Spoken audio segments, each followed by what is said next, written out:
A question we need to ask is, how much can we trust the operating systems and the applications that we use?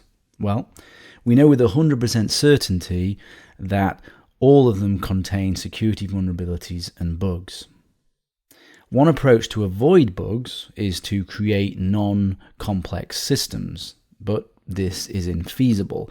In fact, systems are getting more complex, which is one of the reasons security is struggling to keep up. Complexity is the nemesis of security. Another approach to try and help protect us from these known vulnerabilities and bugs is to use what is called formal methods in software engineering. Software is fundamentally a mathematical system. Therefore, you can prove the correctness of a system through testing and proving properties of that system. This way, you can provide complete evidence of correctness, meaning no matter what inputs the system receives, it will always compute the right values.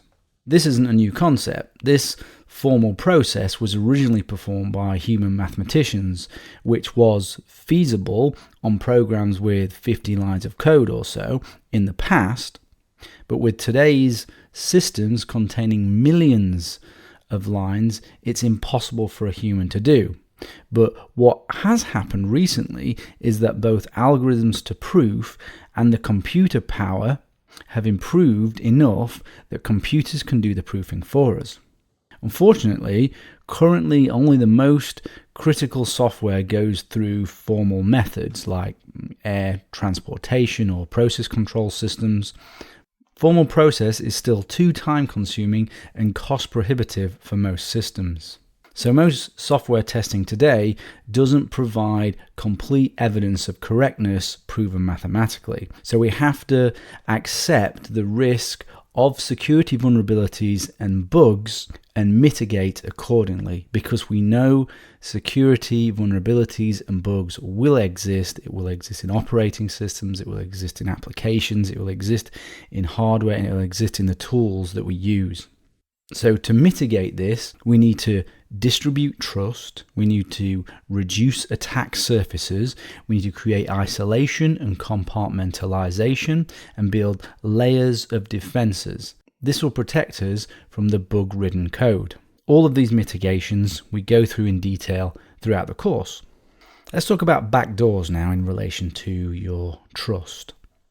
A backdoor is a loaded term. It's a general loaded term. Let's just consider it as a term to mean a weakening of a system.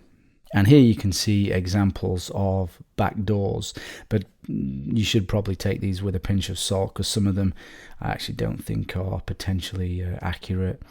But there's a whole list of them from the GNU project. Potential backdoors in phones and applications, operating systems, etc., routers. Backdoors can be introduced by accident through human error or on purpose by an adversary.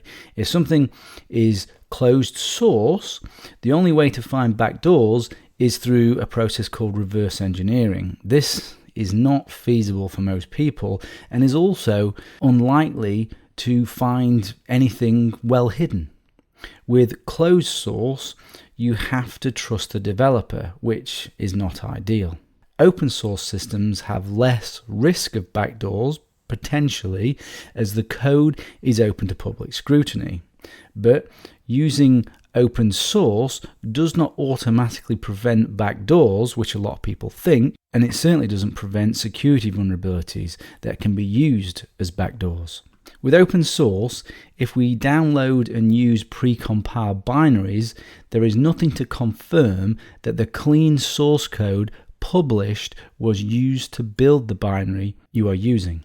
Those who compile, distribute, and host the binaries can add backdoors. The binaries and signatures could be replaced by an adversary. Even if you create your own binaries from source code, there is no guarantee that there is no backdoor.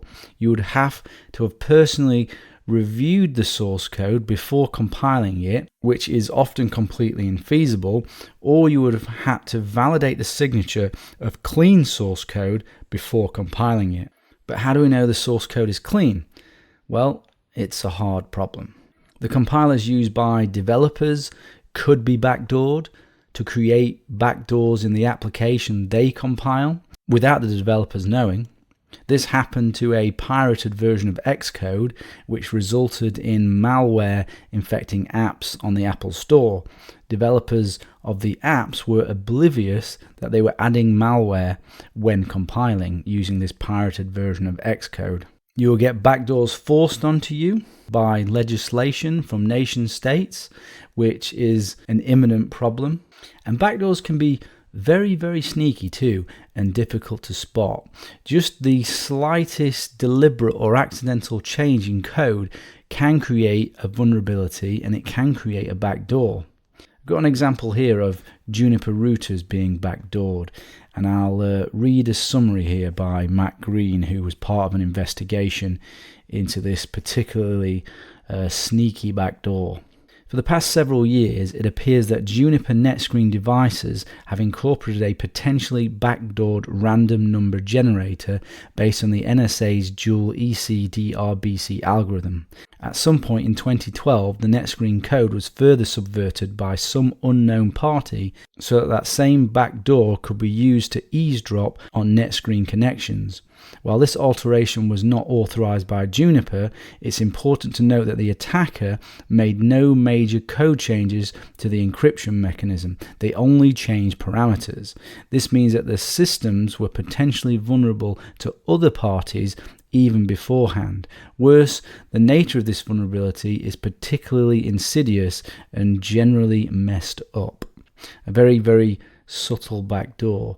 Clearly a nation state or an expert hacker group, but also interesting that it's based on NSA's dual ECDRBG algorithm, which is one reason why people don't necessarily trust the standards put forward by the NSA in the NIST standards, because they believe that they've been deliberately specified in such a way that some of them are deliberately weak. Personally, I think for anyone who really cares about security, privacy, and anonymity, backdoors are a serious problem.